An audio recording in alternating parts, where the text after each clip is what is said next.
విశ్వాసులారా, మన వైపు మనం చూసుకుంటే అన్ని నిరాశే. మన వైపు మనం చూసుకుంటే అంత నిరాశ నిస్పృహ. అసలు మన వైపు చూసుకుంటే అన్ని విషయాల్లో బలహీనం.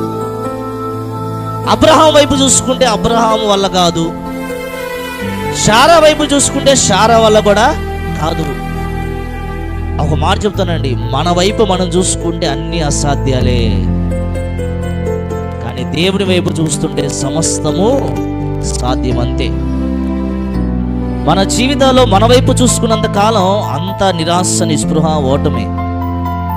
దేవుని వైపు చూడు, దేవుని వైపు చూడు, దేవునికి అప్పగించు.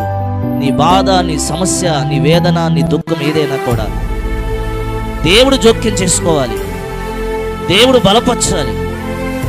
దేవుడు తన ప్రజల కొరకు ఏదైనా చేస్తాడండి.